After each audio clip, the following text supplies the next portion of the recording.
আল্লাহ বলেন ওয়াকুল্লা ইনসানিন আলজামনাহু তায়রাহু ফি উনুকি, প্রত্যেকটা মানুষের কৃতকর্মকে আমি আল্লাহ রাব্বুল আলামিন তার গলার ভিতরে ঝুলায়ে রেখে দিয়েছি।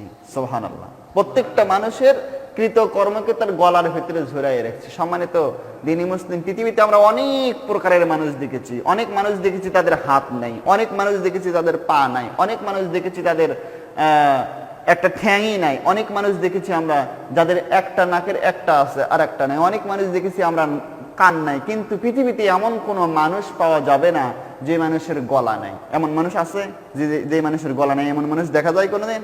প্রত্যেকটা মানুষের গলা থাকবে, গলা ছাড়া মানুষ নেই। আল্লাহর কথা কত যুক্তি দেখেন। আল্লাহ বলছেন যে দেখো ওয়াকুল্লা ইনসানিন আলজামনাহু তায়রাহু ফি উনুকি, প্রত্যেকটা মানুষের কাজকে আমি তার গলার মালা বানাচ্ছি, এতে গলায় আমি ঝুলিয়ে রাখছি। এই মেমোরি কার্ডে যেমন বিভিন্ন কথাবার্তা রেকর্ড হয়, বিভিন্ন কিছু রেকর্ড হয়, আল্লাহ বলছেন একটা মেমোরি কার্ড আমি গলার এখানে ঝুলিয়ে রাখছি। সুবহানাল্লাহ। তুমি পৃথিবীতে যে সমস্ত কথা বলছো, কাজ করছো, প্রত্যেকটা কাজ এই মেমোরি কার্ডের ভেতরে রেকর্ড হয় এবং এই রেকর্ডটা আমি কিয়ামতের দিন বের করব এবং বলবো ইকরা কিতাবাকা, এটা তোমার আমলনামার কিতাব পড়ো, কাফা বিনাফসিকাল ইয়াউমা আলাইকা হাসিবা, আজকে তোমার হিসাব নিকাশের জন্য তুমি নিজেই যথেষ্ট, কারো কাছে যাওয়া লাগবে না, তোমার সিদ্ধান্ত তুমি গ্রহণ করো কোন জায়গায় যাবা। কার কথা? আল্লাহ তাআলার কথা। কার কথা? আল্লাহর কথা। তো আল্লাহ বললেন যে প্রত্যেকটা মানুষের কাজগুলোকে গলায় আমি ঝুলিয়ে রাখছি, প্রত্যেকটা যে কাজগুলো করো প্রত্যেকটা কৃতকর্ম লিপিবদ্ধ করা হয়। আল্লাহ বলেন ওয়াইন্না আলাইকুম লাহাফিজিন কিরামান কাতিবিনা ইয়ালামুনা মা তাফআলুন, দুই কাঁধে দুইজন ফেরেশতা আমি আল্লাহ তোমাদের জন্য সংরক্ষিত দুইজন ফেরেশতা আছে, তোমরা এমন কোনো কথা বলো না, এমন কোনো কাজ করো না যা তারা তোমাদের আমলনামার কিতাবে লিপিবদ্ধ না করে রাখে। এই কথাগুলো আমাদের কি বিশ্বাস হয়? আমরা বিশ্বাস করি না। এই কথাগুলো যদি আমাদের বিশ্বাস হতো তাহলে আমরা কখনো অন্যায় করতে পারতাম না। এই কথাগুলো বিশ্বাস হলে আমরা পরনারী স্পর্শ করতে পারতাম না। এই কথাগুলো বিশ্বাস করলে আমরা মদের গ্লাস ধরতে পারতাম না। এই কথাগুলো বিশ্বাস করলে আমরা মানুষের জমিনে আল ফেলতে পারতাম না। এই কথাগুলো বিশ্বাস করলে আমরা খাদ্যে ভেজাল দিতে পারতাম না। এই কথাগুলো বিশ্বাস করলে আমরা দুধের ভিতরে পানি দিয়ে বিক্রি করতে পারতাম না। এই কথাগুলো বিশ্বাস করলে আমরা কখনো আল্লাহ দ্রোহী, আল্লাহর বিরুদ্ধে কোনো কাজ করতে পারতাম না। কিন্তু এই কথাগুলো আমাদের বিশ্বাস হয় না। এই জন্য আল্লাহ বলছেন যে মা ইয়ালফুযু মিন কাওলিন ইল্লা লাদাইহি রাকীবুন আতীদ, মানুষ এমন কোনো কথা বলে না, এমন কোনো কাজ মানুষ করতে পারে না যা ফেরেশতারা রেকর্ড করে না রাখে। যা কিছু বলা হয়, যা কিছু করা হয়, প্রত্যেকটা কথা, প্রত্যেকটা কাজ আল্লাহ তাআলা ফেরেশতার মাধ্যমে রেকর্ড করে। এমনকি সূরা মুজাদালার 7 নম্বর আয়াতে আল্লাহ বলেন মা ইয়াকুনু মিন নাজওয়া সালাসাতিন ইল্লা হুয়া রাবিউহুম ওয়ালা খামসাতিন ইল্লা হুয়া সাদিসুহুম ওয়ালা আদনা মিন যালিকা ওয়ালা আকসারা ইল্লা হুয়া মাআহুম আইনামা কানু। আল্লাহ তাআলা বলেন যেখানে তোমরা তিনজনে মিলে বসে কোনো একটা গোপন পরামর্শ করতে থাকো, গোপন পরামর্শ করলা, কারে মারবা, কারে ধরবা, কারে গুম করবা, কারে জেলে দেবা, কারে ফাঁসি দেবা, এই গোপন পরামর্শ তিনজনে যেখানে করো, আল্লাহ বলেন সে জায়গায় চতুর্থ আর একজন সত্তা উপস্থিত থাকেন, সেই সত্তার নাম আমি আল্লাহ। আল্লাহ বলেন চারজনে হলে পঞ্চমী আমি থাকি, পাঁচজন হলে ষষ্ঠই আমি থাকি। আল্লাহ বলেন ওয়ালা আদনা মিন যালিকা ওয়ালা আকসারা ইল্লা হুয়া মাআহুম আইনামা কানু। বান্দারে তোমরা এর থেকে সংখ্যায় বেশি হও আর কম হও, তুমি থাকো যেখানে, আমি আল্লাহ তোমার সাথে থাকি সেখানে। সুবহানাল্লাহ।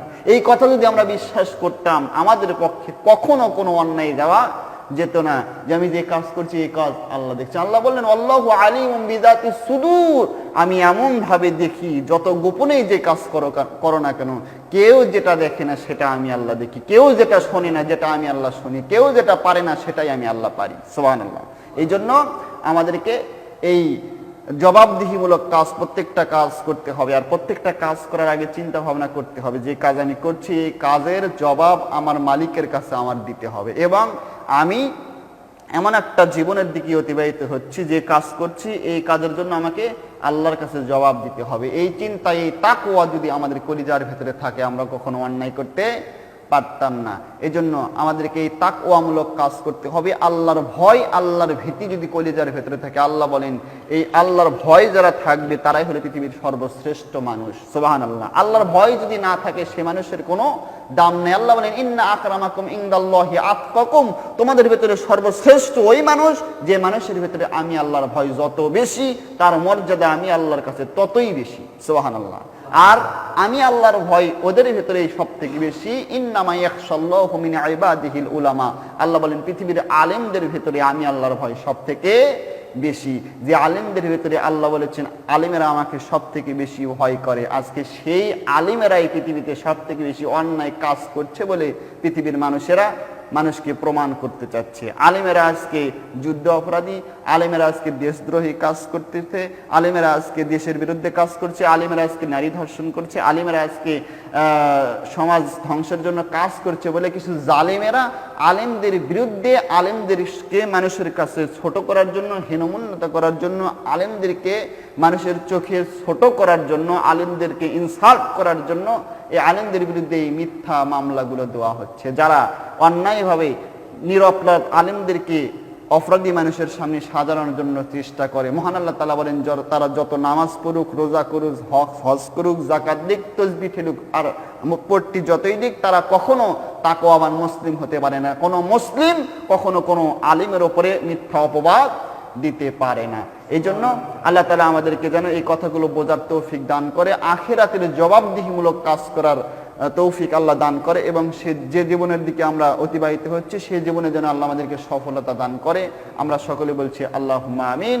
আমরা যে কাজগুলো করছি, আল্লাহ বলছেন যে আয়াতটা আপনাদের সামনে বললাম, সূরা বানী ইসরাঈলের 14-15 নম্বর আয়াত, আল্লাহ বলছেন ওয়াকুল্লা ইনসানিন আলজামনাহু তায়রুহু ফি উনুকি, প্রত্যেকটা মানুষের কাজকে কিন্তু আমি গলার মালা বানাইছি। গলার মালা যেমন ঝুলন্ত থাকে, ওই মেমোরি কার্ডটা তোমার গলার ভিতরে আছে, যা বলো সব রেকর্ড হয়। কিয়ামতের দিন এটা আমি একটা কিতাব আকারে বের করে দেব আর বলবো ইকরা কিতাবাকা, তোমার আমলনামার কিতাব পড়ো, কাফা বিনাফসিকাল ইয়াউমা আলাইকা হাসিবা, আর সিদ্ধান্ত গ্রহণ করো তুমি কোন জায়গায় যাবে, তোমার জন্য তুমি নিজেই যথেষ্ট। সুবহানাল্লাহ। আল্লাহ বলছেন যে কারো উপরে জুলুম করব না। ফাল ইয়াউমা লা তুজলামু নাফসুন শাইআ ওয়া লা তুজজানা ইল্লা মা কুনতুম তা'মালুন, আল্লাহ সূরা ইয়াসিনের ভিতরে বলছেন আমি কারো উপরে কোনো জুলুম করব না, যে যেমন কাজ করবে সেই কাজের প্রতিফল দেব। ফামাই ইয়ামাল মিসকালা যাররাতিন শাররা ইয়ারা ওয়া মাই ইয়ামাল মিসকালা যাররাতিন খায়রা ইয়ারা, কেউ যদি যাররা পরিমাণ ভালো কাজ করে তারও প্রতিফল দেব, কেউ যদি যাররা পরিমাণ খারাপ কাজ করে তারও প্রতিফল দেব। সুবহানাল্লাহি ওয়া বিহামদিহি। এই যাররা কি? যাদের টিনের বাড়ি আছে দেখবেন এই রোদের সময় ওই টিনের বাড়ির ওই ছোট্ট একটা যদি ছিদ্রি থাকে, ওই ছিদ্রির ভেতরে একটা সূর্যের একটা আলোক রশ্মি ওই ছিদ্রির ভেতর দিয়ে আস্তে করে গোল হয়ে এসে আপনার ঘরের ভেতরে মাঝেতে পড়ে থাকে। ওই গোলের ভেতরে ওই ছিদ্রির ভেতরে দিয়ে যে আলোক রশ্মি আসে, আপনি দেখবেন ওর ভেতরে কতগুলো বালিকণা, জারগুলো এরকম এরকম করে ঘুরে ঘুরে ঘুরে ঘুরে বেরোয়, দেখছেন এরকম ঘুরে ঘুরে বেরোয়।